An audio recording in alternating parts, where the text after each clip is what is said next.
Awesome. Well, it's really wonderful to have everybody here together learning Torah. It's a very special and a very opportune time now as we go into a brand new book of the Torah, the second of the 5/5 of Moses, the Chamisha Chumshei Torah, known as the Book of Shemais, the Book of Names. So it starts off, Eila Shemais B'nai Yisrael Habayim Mitzrayim. These are the names of the Jewish people who went down into Egypt. And we're going to talk about names and identity, Jewish identity, and how the very Exodus is very much connected. Our history and our identity is very much connected with where we came from in Egypt and in the bondage and in the slavery, how that really made us who we are by analyzing something very peculiar that we see near the beginning of this week's Parsha, which I will show you, and we'll read together from Exodus 2:15, from verse 15 to 21. Some very interesting verses. It says, "Vayivrach Moshe mipnei Parai, vayeshev eretz Midyan, vayeshval be'er." Moshe ran away. You know why Moshe was running away? Well, Parai wanted to kill him, right? And he was running away, and he got to the well. And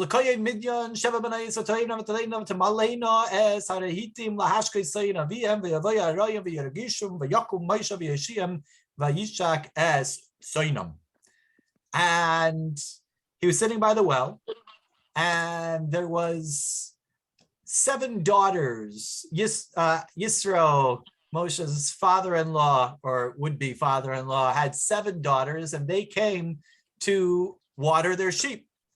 Now, he had only daughters, no sons. We don't have 7, we have 6, so we're catching up to Yisro.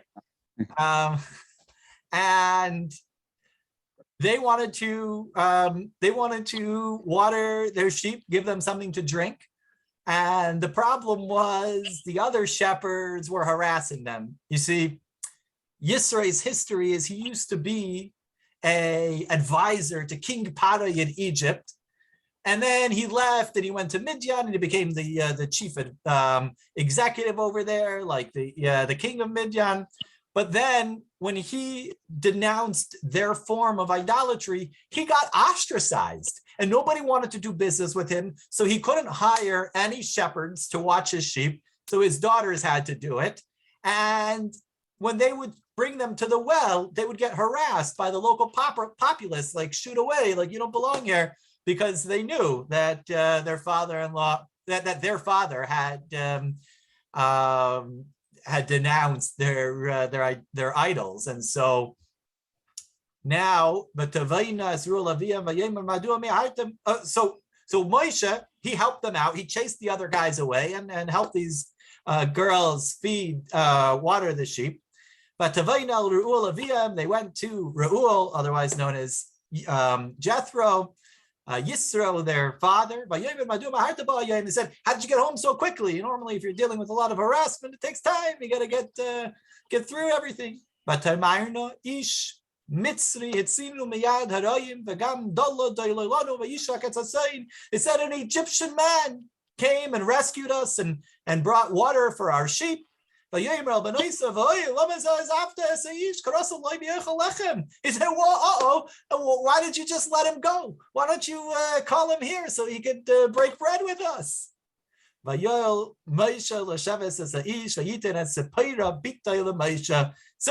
they found him and they brought him back in and they invited him home, and Yisro gave him his daughter Tzipporah for Moshe to marry.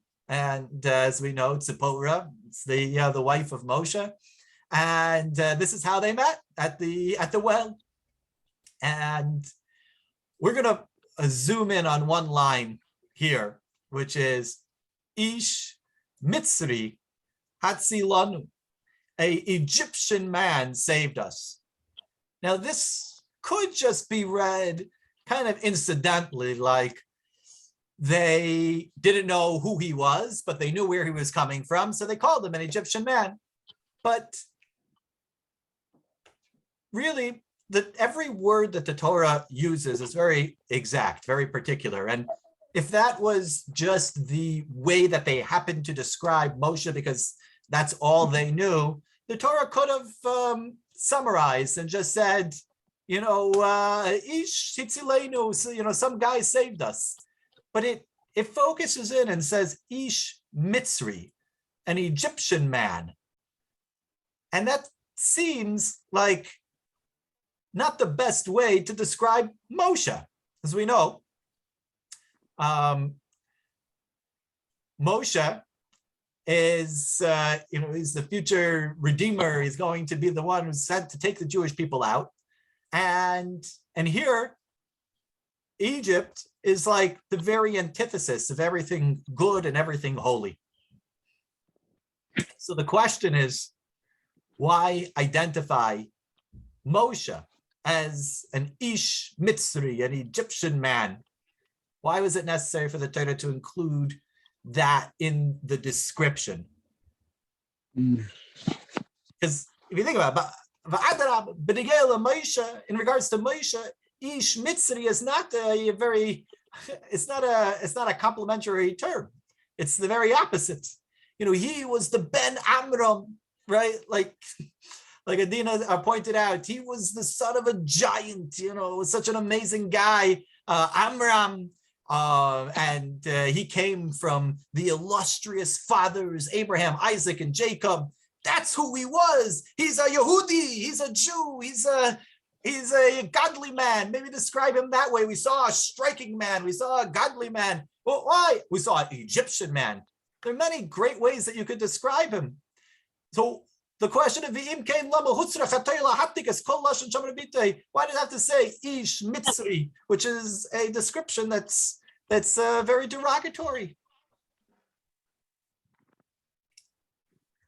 So the fact that the Torah does use the word Ish Mitzri teaches us that there's something integral to being an Egyptian that teaches us something very important about this entire story. And this is something that the Zohar points out. The Zohar explains, Taman is Yalid. Moshe was born there in Egypt. V'taman is Rabbi. And there in Egypt, he was raised. V'taman is Stalik Nehoira Yilah. And it was there in Egypt that he became great. He reached tremendous heights. And the Zohar is telling us that all of these things, his birth, his upbringing, and his ascent to greatness, are all because it happened there in Egypt. It says Taman, there, 3 times, stressing that Egypt was integral to Moshe's growth. When the Torah wants to tell us how great Moshe was, the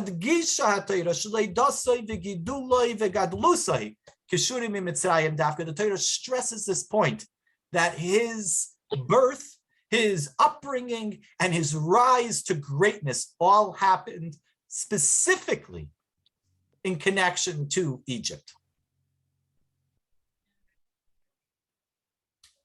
So we see it's not an accident. It's very particular. But now the question really is why? Like, what is it about Egypt in particular that really made Moshe into who he became?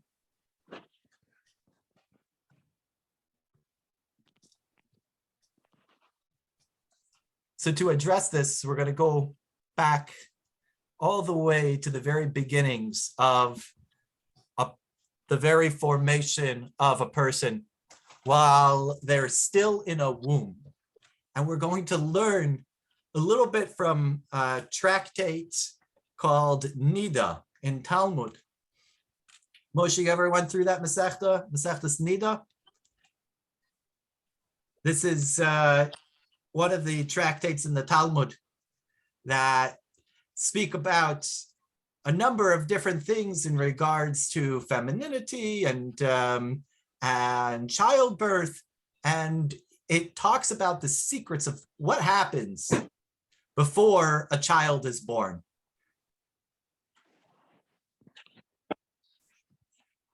So I'm going to share the screen again so we can see the Talmud inside. We'll learn a little piece of Talmud together. You got to put your Talmud caps on. That's the thinking caps. Darash Rabbi Simloi. Rabbi Simloi taught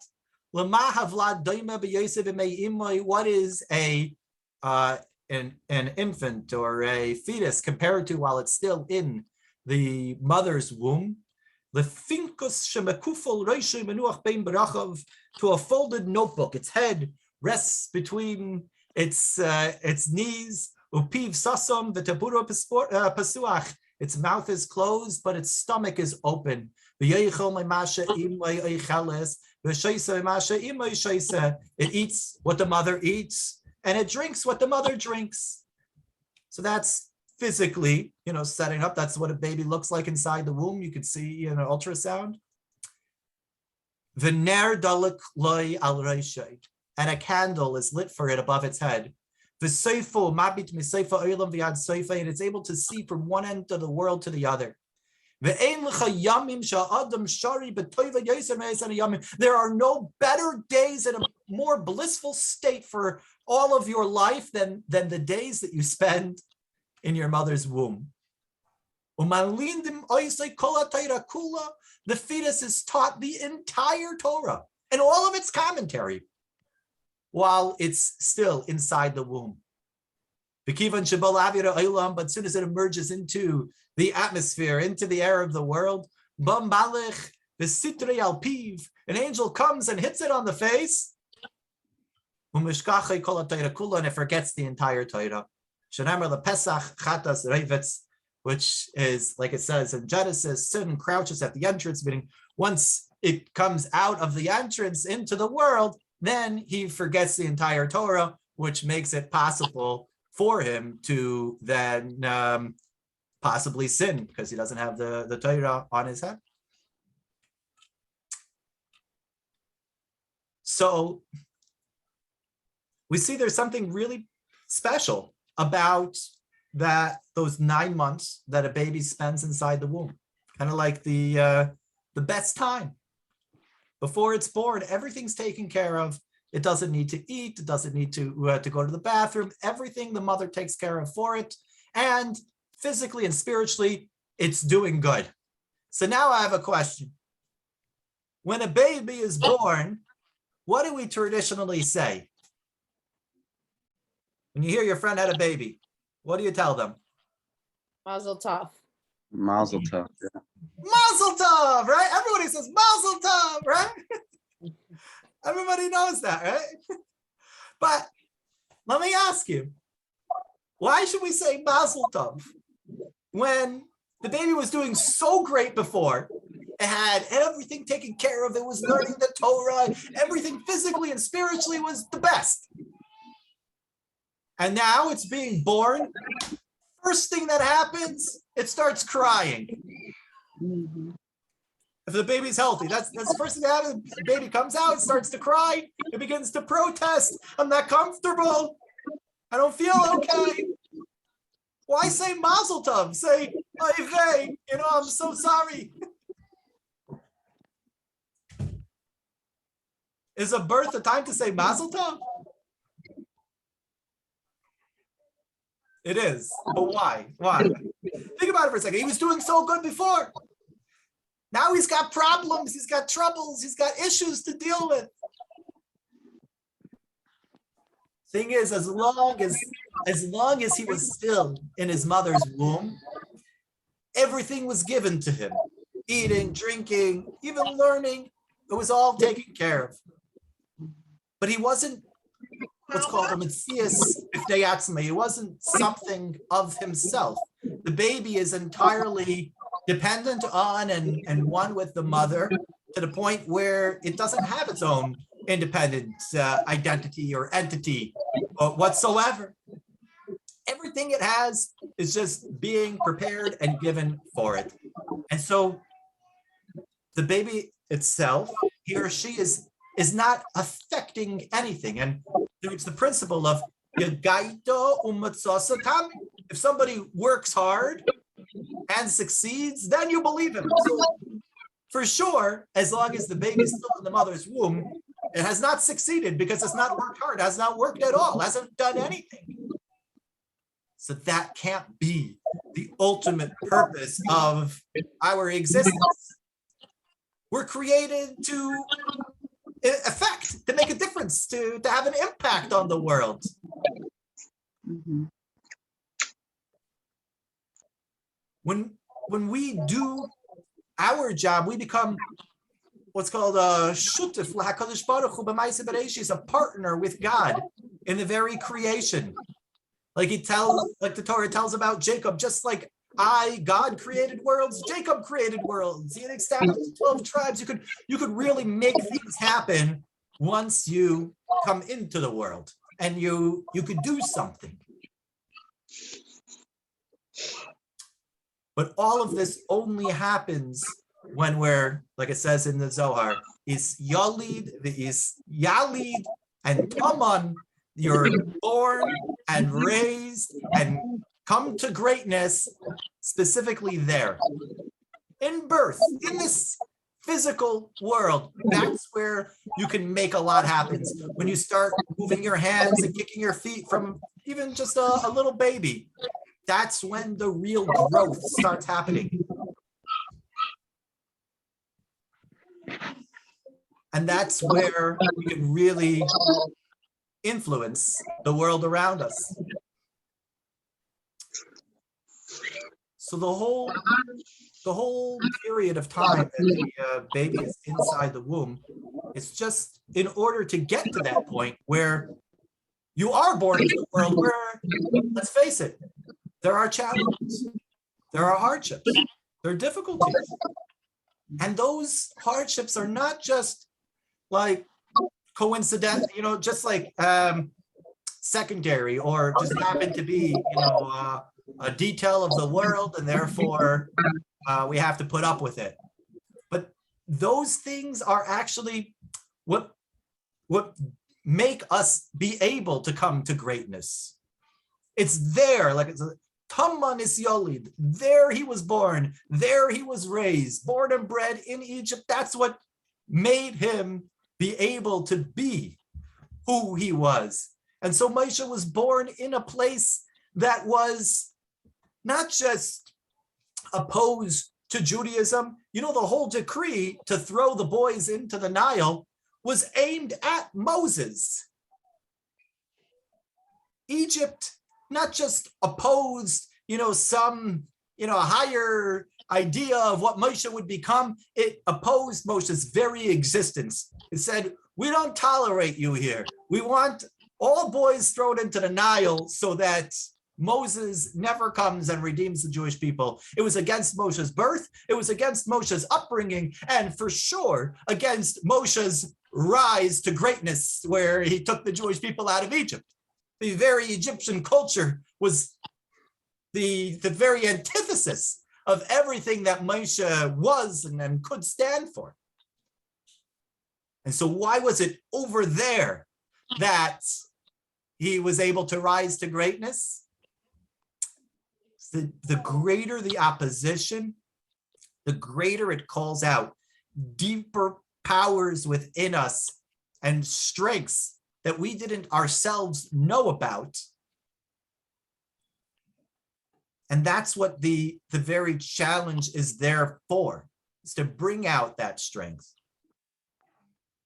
That's why in Tanya, the Alter Rebbe, the founder of the Chabad Hasidic movement, explains that if you're sitting and you're studying or you're trying to pray, and in the middle of your prayers, in falls this random thought that would be foreign to prayer, and perhaps, something that you never really want to fall into your head, an inappropriate thought, something that made you angry, or something that made you lustful, or something that, like, you're trying to pray now, or you're trying to learn. Where did this thought come from? A person could naturally feel very despondent, like, who am I, and what was the purpose of all of this spiritual service if I'm just going to get these foreign thoughts in my head? It shows I'm not really holding there, and then get all down on themselves. The Alter Rebbe says, "No, this is the very opposite." He said, imagine there was a wicked person opposite you that was trying to taunt you, trying to throw you off your game, or you were standing up to the plate and there was somebody from the opposite team saying, "Hey, you can't hit the ball, you're going to strike out." So that would strengthen your resolve to do even better, to go even stronger. So that's the way we should view these thoughts that pop into our head during times of Torah study or during times of prayer. We should view them as push them away and strengthen our resolve, because our prayers are really meaningful, and that's why this opposition is coming, or our Torah study that we're doing is so valuable, and that's why you're getting distracted. Rather than it dragging you down and making you despondent, it could lift you up. You could be excited. I have something valuable, and you dig deeper down within yourself to find an even stronger concentration and an even stronger devotion to be able to persevere. So the whole disturbance was only there in order to bring out a greater concentration and a greater enthusiasm.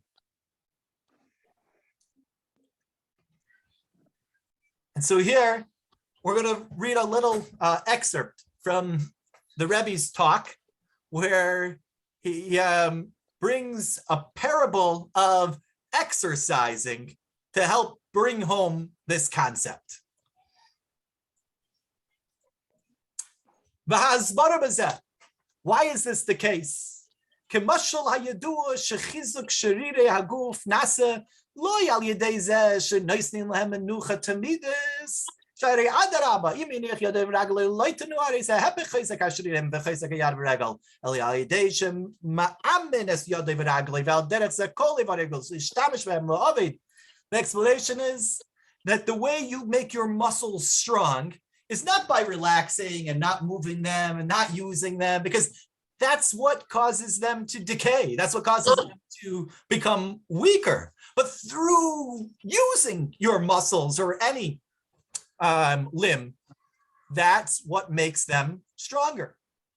Seemingly your hands are going to get tired, your feet are going to get tired. It's going to make you weak if you're going to work so hard, you're going to run a lot, or you're going to lift heavy weights. No,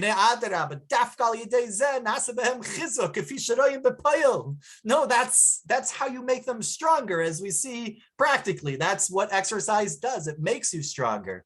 And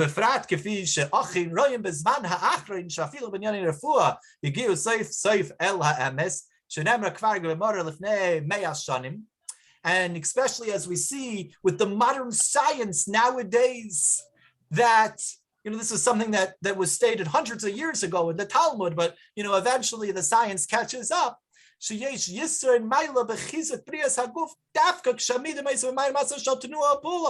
That the body gets stronger and healthier through exercising and through making a habit out of using each one of those muscles. By getting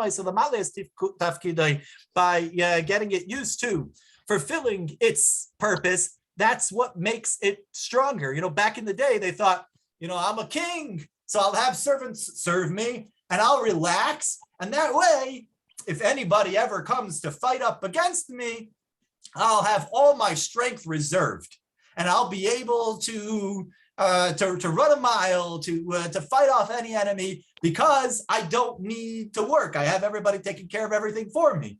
When modern science came, not so modern, but this is, relative to when the Talmud was speaking about this. This is new discoveries that no, sitting down, doing nothing, having everybody take care of everything for you, that's not going to make you stronger. That's going to make you weaker. It's the exercise and the rigorous opposition and having to work with each one of those muscles. That's what's going to make you stronger. That's what's going to increase your endurance. That's what's going to increase each one of your limbs and each one of the body's functions. When it's used, that's when it gets stronger, not when it's laid dormant, saving up energy. It doesn't work that way. This seems obvious, right? but let's translate this back, right? Where was Moshe born? Egypt. Egypt. Moshe, the famous redeemer of the Jewish people, until he brought the where did Moshe reach the epitome of greatness? It was in Egypt specifically that he rose to greatness. Which, Egypt is not really the place of a Jew. It's not really where they belong to fulfill their mission. Nevertheless, the Jewish people were not despondent. They didn't get down over that. Over there in Egypt, that's when they started working on themselves. That's when the spiritual transformation of the Jewish people from an isolated family into being forged into a nation happened there in Egypt. And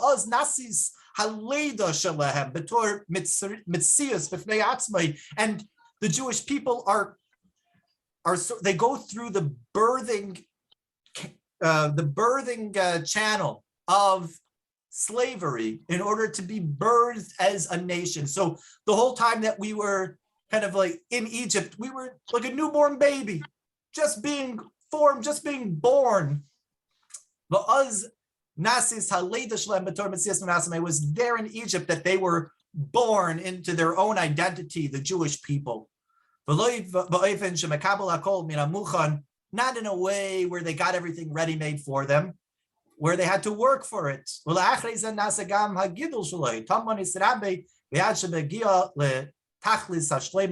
It was there in Egypt that they were able to progress and reach to their ultimate spiritual potential. And so here you have the answer to many people who wonder, God could have created the world in any way that he wanted.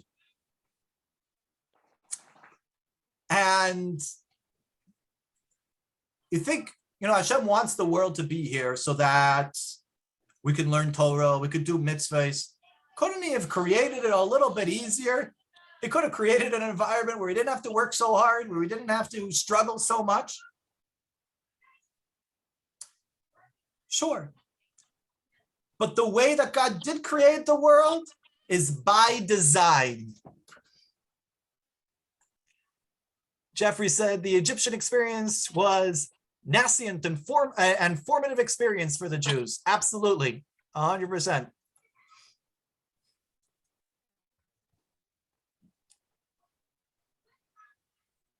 So since Hashem wants that all the Jewish people should learn Torah and do mitzvahs, why did God send us into Egypt? Why send us into exile? Why send us into a physical world where we have all of these oppositions from the non-Jews and sometimes even from the Jews that are around us that try to stop us from being able to do what we're meant to do?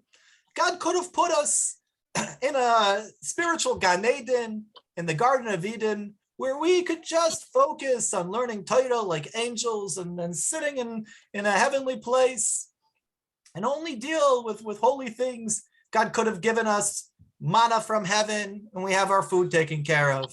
The well of Miriam and we got our water taken care of. And the clouds of glory like we had in the desert that laundered our clothes. And we could have had everything taken care of so that we could just sit and learn Torah and do mitzvahs all day long with menucha and simcha, v'tuv levav, with tranquility and peace of mind and a happy heart. God could have created it that way. Uleidach Gisa, on the other hand, Toinim Elu Shanim Soyimba Artsai Sarachava, Kivan Sharlorach Mado Himila Sambakam Kaza, Umadina Kazu. On the other hand, there are people who claim that since God did put us in a land that has an abundance of delicacies and delights, so that's where we are, and that's what we're meant to do. Chataf Chataf V'Shasi, like it says in the Talmud, this depiction of, you're in the world. It's like going to a banquet, grab and eat and grab and drink. We're here. God put us here in a physical world with physical delights. So just take what you can take and enjoy life. So either God could have put us in Gan Eden so we could focus on Torah, or if he wanted to put us in a physical world, so let us go and just have a good time. In the physical world, we have a bounty, we have an abundance nowadays. But here's where the Zohar comes and explains something extremely revolutionary and novel. The very reason why a Jew is in Egypt, it's so that there, in exile, in our own personal Egypt, we should be born, we should be raised, and we should reach our true potential and greatness. And it's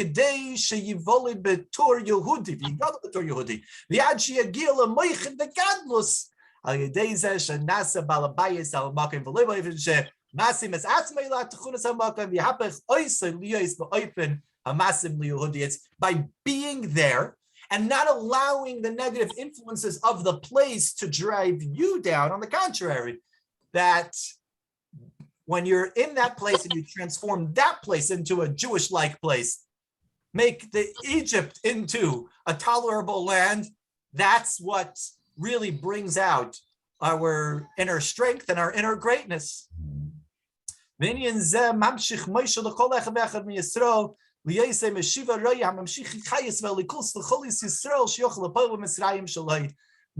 channels this power. He was the one who first embodied this ideal of being born and raised and rising to greatness in Egypt.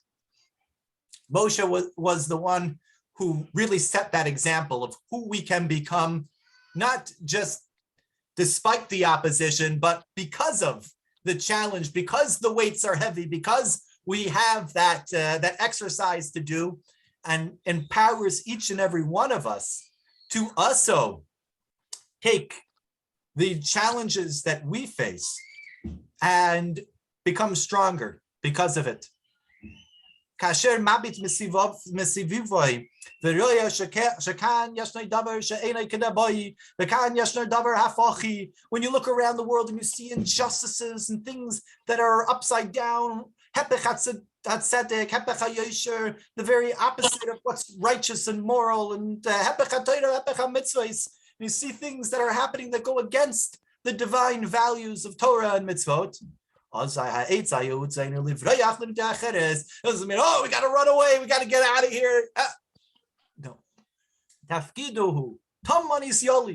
You were born there because that's where you can be raised, and that's where you can really rise to your ultimate greatness. When you take that challenge, to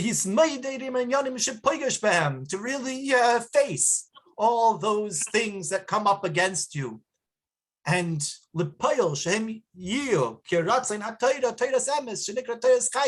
then work with them, that they should be according to the will of Torah, will of God, that they should be alive.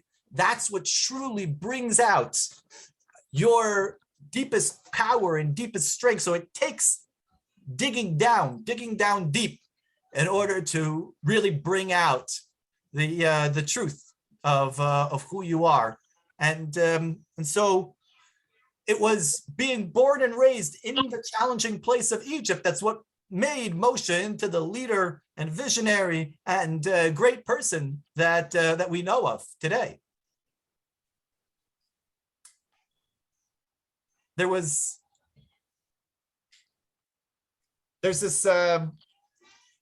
this really great shliach, Chabad rabbi, who operates a number of large Jewish centers and schools, and he once told me about what really brought out his strength. He's an older guy already, a big rabbi, venerable rabbi.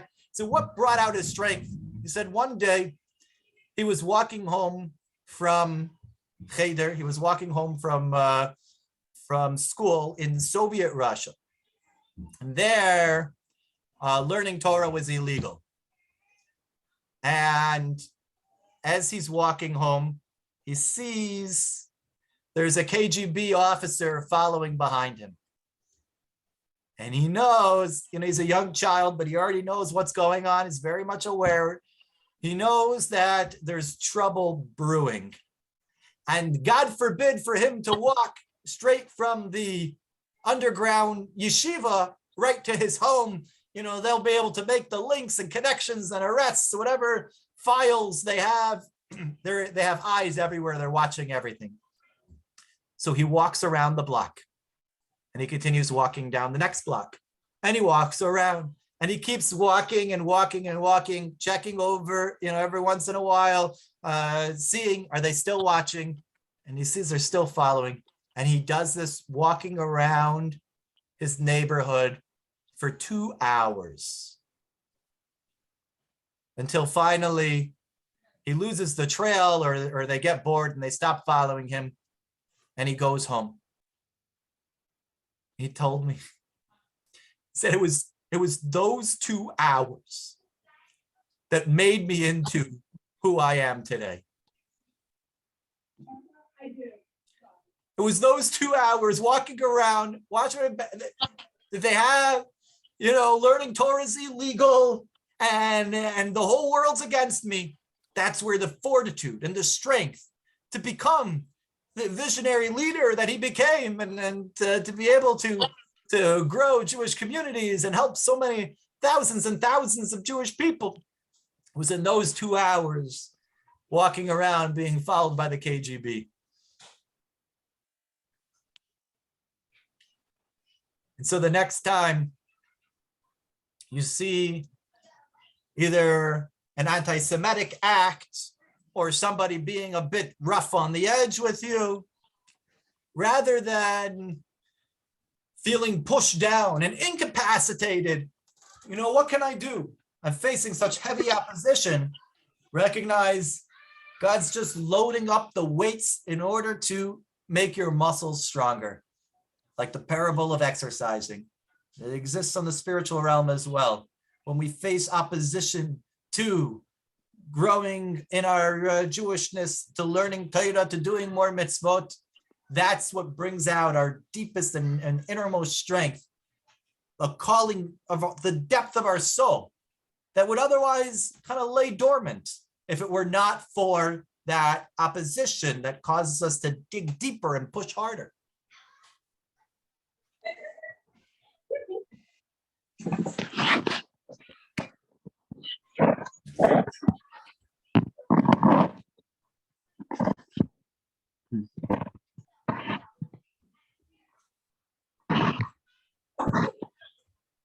What do you think about that?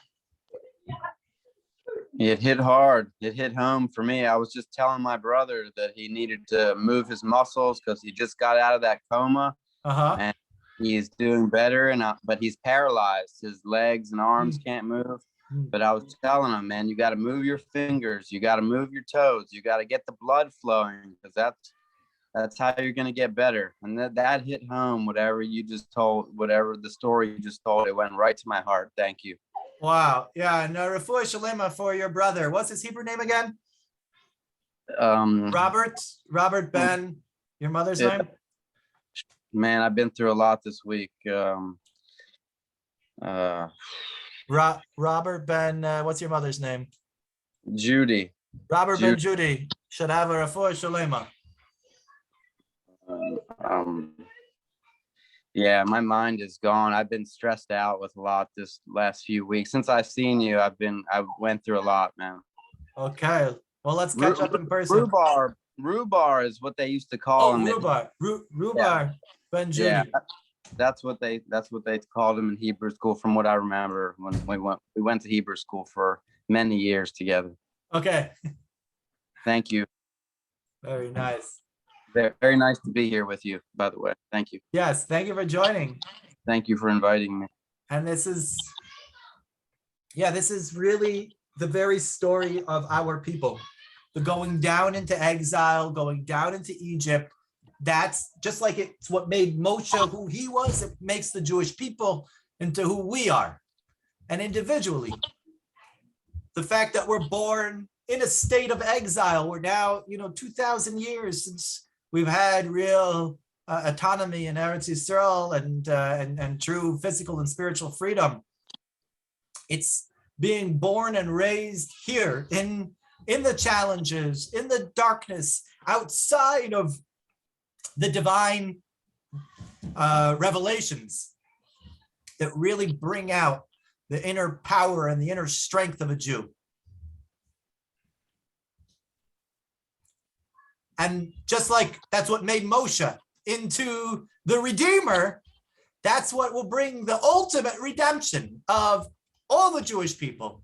It's not in spite of the fact that we are so far away or so distant from the spiritual enlightenment of the Holy Temple, but it's specifically here in the circumstances as we have it in exile that creates the ultimate redemption, a redemption that far surpasses any sort of redemption that would have been had God just handed it to us on a platter.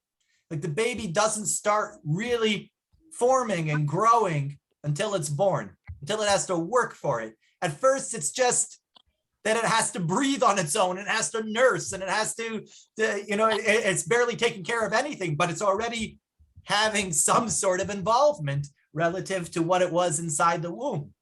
But that's what really develops the child, to be able to then walk on his own and then be able to think on his own and really create and develop and become a remarkable individual.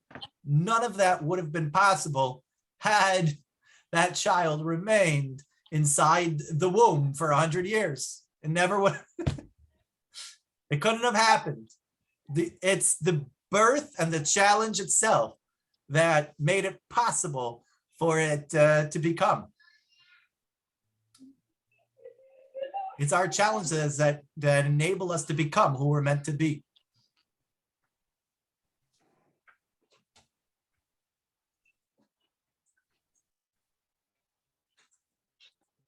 It makes us stronger by working hard. Yep. So it was like the Zohar says, it was only because Moshe was born into the adversity of the Egyptian reality.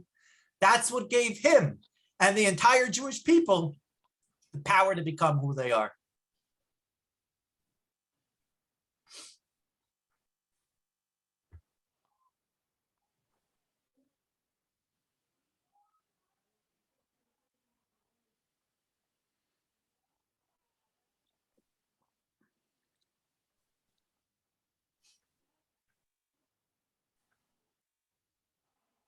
Oh, Yeah, Jeffrey, you had thoughts? yeah, I was thinking about some things, but I wasn't sure whether I should say them or not, because they may not be entirely polite. But I've looked at a number of traditions. I had a course in the history of Islam, and my dad was a humanities professor at CSU Sacramento in humanities and religious studies. And I've been comparing some things that the Christians believe and that the Jews believe. I think the safest thing to say at this point is that Moses has a position in Judaism comparable to what Jesus has in Christianity, because each of them were founding figures and involved in the formative events of the system of beliefs and practices. But that's where the comparisons stop, because the whole theology of some other religions is that, if you join our religion, then as long as you believe X, Y, and Z, you're taken care of, you're saved, and everything's going to be like you're an infant and a baby and an infant in a mother's womb. You're going to go straight to heaven, and everything's going to be cleaned, and everything's going to take care of. In Judaism, Moshe came not to say, it's going to be smooth sailing and it's going to be easy for you. if you take upon this mantle of accepting the Torah. He said, no, that's going to be real work. You're accepting upon yourself that this is not going to be an easy life.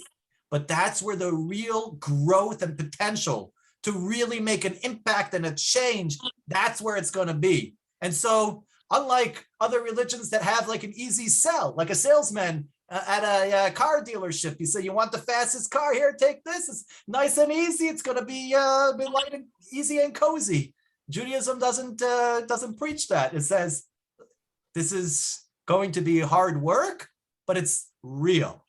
If you want to have a real impact in the world, not just a facade, then we're going to face challenges. We're going to be given these strengths and abilities that we need in order to be able to overcome those challenges.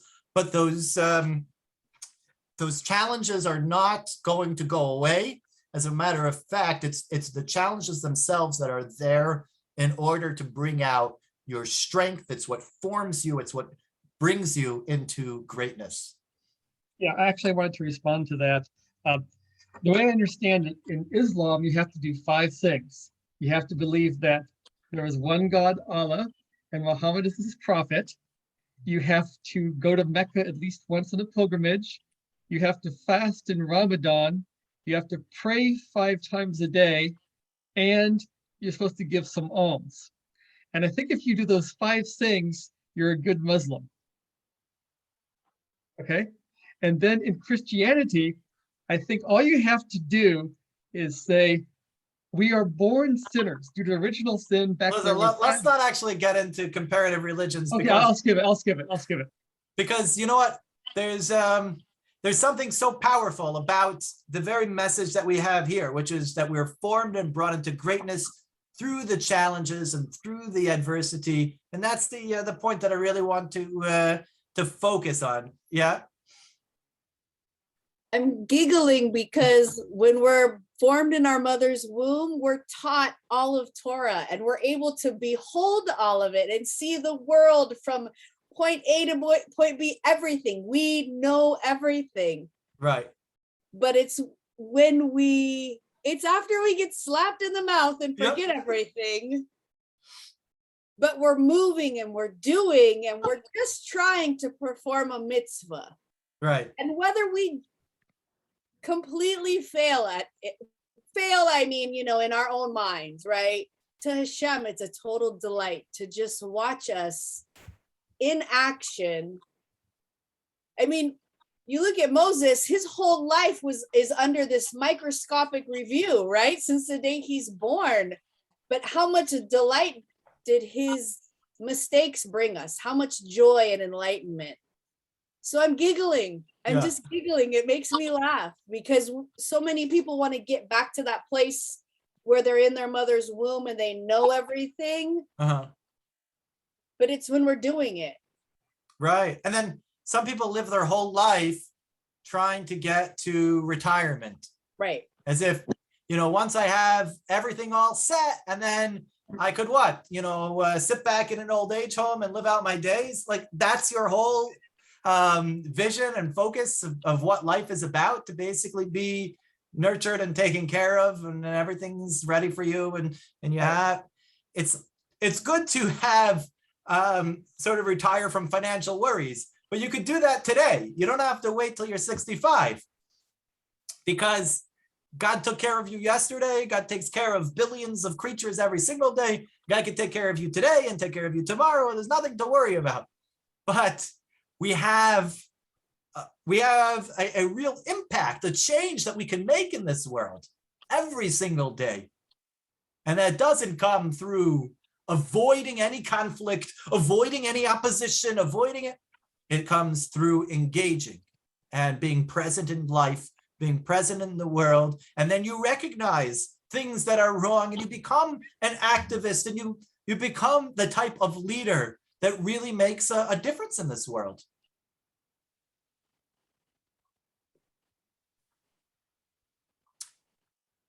Because we really do possess tremendous greatness that can lie so dormant if we don't get up and face the challenges. It's like somebody who has the body of Arnold Schwarzenegger, but never hits the gym. It would just be like a waste. We're given, each and every one of us are given such tremendous powers and strengths to make a huge impact in the world. But if we don't go out and face our challenges, it's like we never hit the gym. We never bring out that power of soul that can have this strong impact in the world.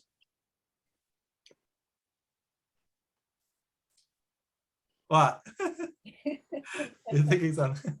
Well, you know, I don't want to, I just to veer over here for a second. When I MC events, I hold that space. And when you're in the process of doing a good work, that doesn't make everybody happy. I think that's what I like about Judaism. It's very practical. It's like, you're going to do this and you're going to ignite light and set off sparks, but that doesn't mean there isn't going to be hurt and adversity. And, you know, you're going to have to see a darker side of humanity in this life. Absolutely. And you could take that as, so I gotta recede. I can't put myself out there and I can't do anything because somebody's not gonna like me or somebody's gonna say something gnarly. Yeah. It's like, well, that opposition is actually not there to bring you down. It's there to so that you can dig deep within and exercise that muscle that you are forced to exercise with the particular type of opposition that you're facing. It's like you exercise in different ways to exercise the triceps and the biceps and the forearm. Like there's different types of exercises. You face different types of opposition throughout life, and each one is there pushing on a different string or a different muscle of your soul to make it stronger. It's easy to contract, so it's good to get the reminder. It's important to get the reminder. Yeah, and it is shocking because we take our feedback seriously, and you know, we want to hear what other people think, but a lot of times it just takes like one vocal idiot to really throw a wonderful guy off of doing a wonderful thing. It's like, you know, take it in stride. You know, sometimes people are just going through a hard day, and you could say, okay, and you take things in perspective and recognize overall, you know, what kind of vibes are you putting out and what kind of impact you're having on people, rather than, you know, if you're not ruffling anybody's feathers, then you're probably not pushing hard enough. You're playing it too safe, and then that's not exercising. It's like, you know, lifting 5-pound weights, but you know, you could be lifting a 40-pound bar, you know. Yes. Yeah. No. Hey, Maisha, it's good to see your face. Hey, you know, I'm sorry. I was having a hard time with the audio. Oh, okay.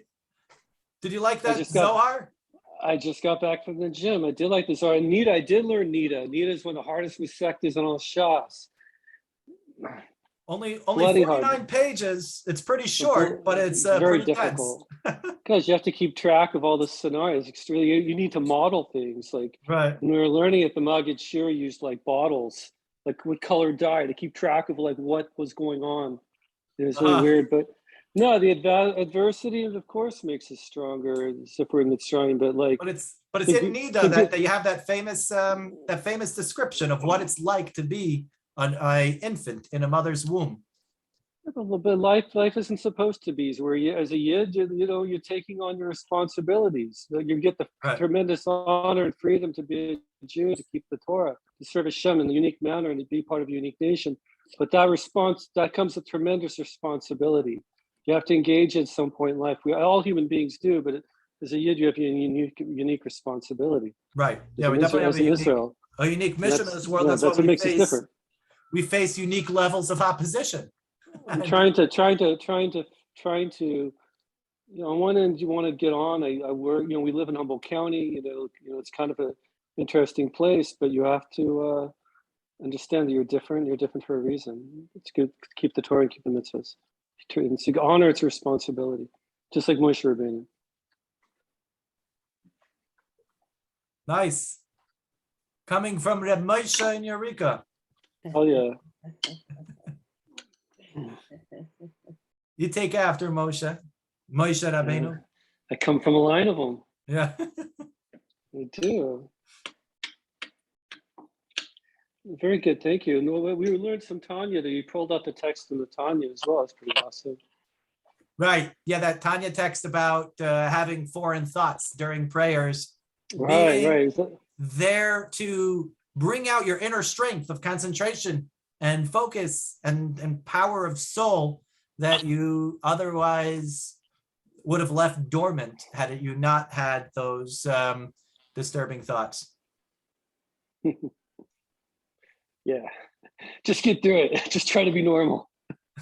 No, but it's like sometimes No, people think that it's very common for somebody to be on a path of spiritual growth and trying to refine themselves, and then when a negative thought or something that's like highly inappropriate for prayers just pops into your head, you could think like, who am I? Am I a faker? Am I, or really on such a low level relative to where I thought I was or have reached or gotten to? And here the Alter Rebbe says, don't be despondent. And it's not just a tactic where he knows that if you're despondent, you're not going to continue growing, because we don't lie to our children. And then in the Tanya, the Alter Rebbe is not lying to us either. He's telling us the truth.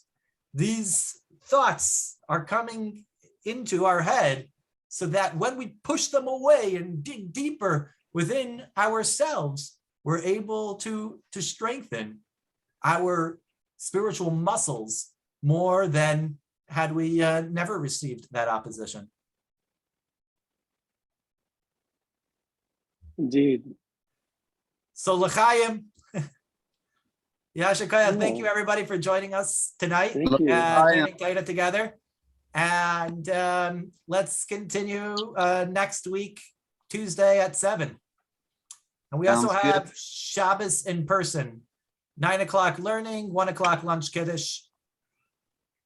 And Friday nights, some week, more like family style. That one we do indoors. So if you'd like to join us for Friday night, just message us by Thursday. But Shabbos lunch, we generally do outside, and we always appreciate a heads up, but even if it's more of like a last minute thing, you're always welcome to just show up on Shabbos anytime, 9, then Kiddush at 1, 2, you could just come anytime and stop in. Thank you. Open house style. We had a okay. great, we'll bring the family. Thank you. Very good. Laila Thank Tov. Hello, Tov.